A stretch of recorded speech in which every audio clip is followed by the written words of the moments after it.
আসসালামু আলাইকুম, কেমন আছেন সবাই? আজ আমি আপনাদের সাথে শেয়ার করব আমার রোজার শেষ ব্লগ। রোজার মাস চলে যাচ্ছে, আসলে খুব খারাপ লাগছে। আবার একটা বছর ওয়েট করতে হবে এই রোজার মাসের জন্য।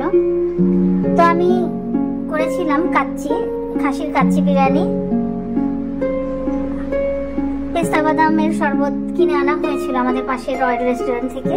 এই বাদামের শরবতটা ভীষণ মজা, আমার ছেলে খুব পছন্দ করে, আমরাও অনেক পছন্দ করি। আমি বাসায় ক্ষীর মালাই করেছিলাম, ঠান্ডা ঠান্ডা ক্ষীর মালাই খেতে ভীষণ মজা। এরপর আমি পিৎজা করেছিলাম, কারণ পোলাও বিরিয়ানি খেতে খেতে আমরা যখন বোর হয়ে যাই একটু ডিফারেন্ট কিছু খেলে ভালো লাগে। পিৎজাটা করেছিলাম, পিৎজাটা ভালোই হয়েছিল, চিকেন পিৎজা ছিল। এরপর আমি শর্মা করেছিলাম, নান রুটি বানিয়েছিলাম, এই যে কিমা ছিল। আমি সস এবং মেয়োনিজ দিয়ে রুটিটা ক্রাশ করে নিলাম, তারপরে যে কিমা দিয়ে দিলাম, এরপর রোল করে নিলাম, টিস্যু দিয়ে মুড়িয়ে নিলাম। তো শর্মা করেছিলাম আর এই যে সস করেছিলাম। স্বামী কাবাব করেছিলাম, এই যে ভেজে নিচ্ছি ইফতারিতে খাওয়ার জন্য।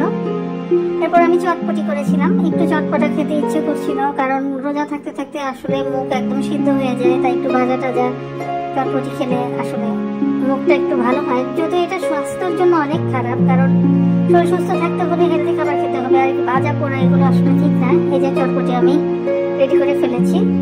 এটা 27 রমজানের খতমের খাবার ছিল, আমার ছেলে নিয়ে এসেছিল।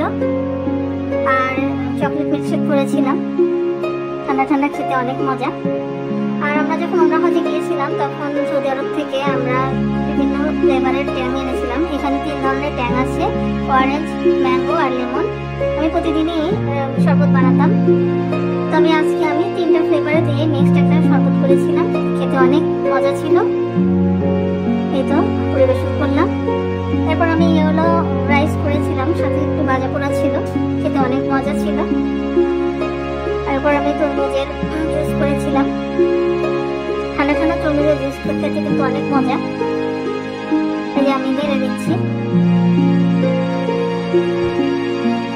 এরপর ইফতারিতে বাবুরাব্বু বাইরে থেকে খাসির কাচ্চি নিয়ে এসেছিল রয়্যাল রেস্টুরেন্ট থেকে। এখানকার কাচ্চিটা অনেক মজা, অনেক টেস্টি, এক কথায় লোভনীয় খাবার বলা যেতে পারে। সারাদিন রোজা থেকে ঠান্ডা খেতে আসলে খুব ভালো লাগে। ডিঙ্কো আমাদের অনেক পছন্দের একটা ডিশ, ঠান্ডা ঠান্ডা ডিঙ্কো খেতে ভীষণ মজা। এরপর আমি রোয়াবজার শরবত করতাম মাঝে মধ্যে। রোয়াবজার শরবত খেতেও কিন্তু অনেক মজা এবং টেস্টি।